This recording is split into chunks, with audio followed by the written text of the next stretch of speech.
Miss Mitchell had been a dedicated fifth-grade teacher for years, always walking into her classroom with a bright smile and a cheerful, "I love you all," to start the day. Her students admired her warmth, but deep down they all knew that her affection was not always genuine. There was one student in particular, Henry, who seemed to be the exception. Miss Mitchell found herself struggling to understand him, and as time went on, this struggle turned into frustration, which then morphed into disdain. Henry was different from the other children. His clothes were always dirty, his shoes unpolished, and his collar stained. He rarely paid attention in class, always lost in his own thoughts, staring aimlessly out the window. This behavior puzzled Miss Mitchell and, to be honest, irritated her. She couldn't fathom why he didn't try harder, why he didn't care about school like the others. As the school year went on, Henry's grades slipped, and by the time the mid-year progress exams rolled around, he performed poorly. Miss Mitchell's frustration continued to grow. She was already worn out by his lack of attention and his seeming indifference to his education.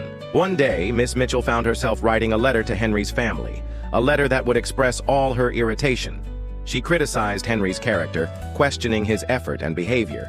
In that letter, she painted him as a lost cause, someone who refused to improve despite the many chances he'd been given. It was a harsh letter, but Miss Mitchell felt a strange sense of relief after writing it. She had vented her frustrations, and in some twisted way, it felt good to let it all out.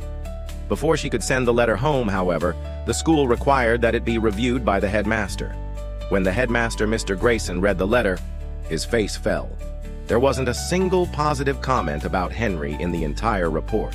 He looked up at Miss Mitchell, who had expected praise for her candidness. Instead, he said gently, "Miss Mitchell, you haven't mentioned anything good about Henry. Please find something positive to say." Miss Mitchell, taken aback, immediately defended herself. "Sir, I've written exactly what I see. There's nothing good to mention. Henry isn't trying. He doesn't care about school." Mr. Grayson sat silently for a moment, considering her words. He then asked one of the staff members to bring Henry's old progress reports to Miss Mitchell's desk. "Please, Miss Mitchell," he said, "read these before you send the letter." The next day, when Miss Mitchell arrived at school, she found a stack of Henry's previous reports waiting for her. Curiosity gnawed at her, and as she sat down at her desk, she began to read through the old documents. His third-grade report was full of praise, describing Henry as bright, intelligent, and curious. The teachers noted how well he engaged in class, always asking insightful questions. Miss Mitchell's heart sank as she read. This was not the Henry she knew. Turning to his fourth-grade report, she was met with a different story. The report explained that Henry had become increasingly distracted and withdrawn that year. His teacher noted that his performance had dropped sharply, but it wasn't due to a lack of intelligence. The report ended with a stark note from the headmaster. "Henry's mother has been diagnosed with cancer. Her condition is grave, and we, as educators, must work together to help Henry through this difficult time. We cannot allow his light to go out." Miss Mitchell's eyes filled with tears as she read the final lines. The weight of what she had read hit her like a tidal wave. Henry had been struggling through unimaginable pain, losing his mother. It wasn't that he didn't care about school, it was that he was grieving, dealing with a tragedy that no child should ever have to face. In her frustration and impatience, she had missed the signs, had failed to see beyond his behavior to the deep hurt he was carrying inside. The realization hit her hard. How could she have been so blind? The next day, when Miss Mitchell entered her classroom, she looked at her students differently. Her words of, "I love you all," were no longer just a ritual. They were heartfelt, especially when she looked at Henry. She saw him now with new eyes, eyes filled with empathy and understanding.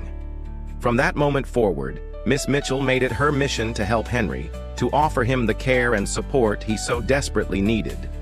She spent extra time with him after class, guiding him through lessons, helping him catch up on the work he had missed. It wasn't just about grades anymore. It was about healing, about helping Henry find his way again. The changes in Henry were profound. Slowly but surely, he began to open up, started focusing in class, and his grades improved. By the time the final exams came, Henry stunned everyone by topping the class. It wasn't just the academic turnaround that impressed his teachers.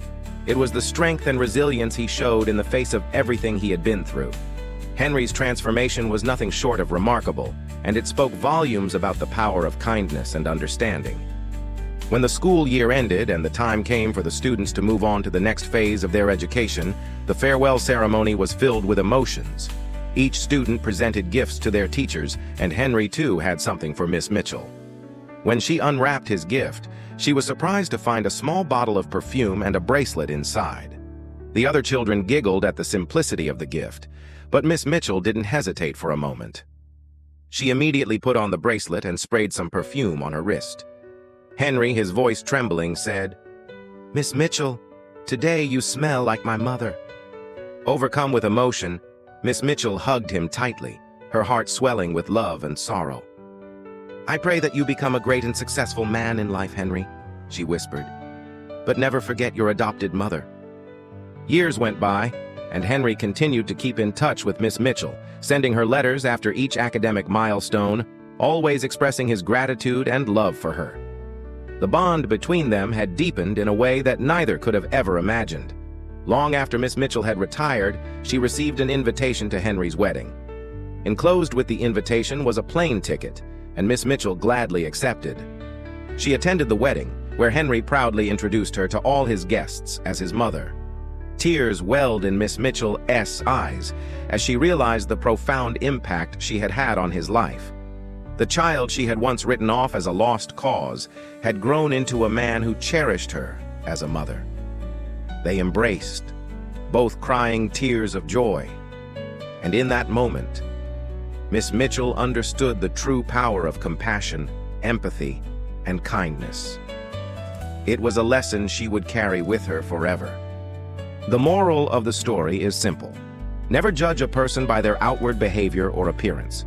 Behind every struggle, there is a story, and often, it is one of deep pain. By showing compassion and understanding, we can make a difference in someone's life. Teachers in particular have the power to shape a child's future, and with empathy they can transform lives.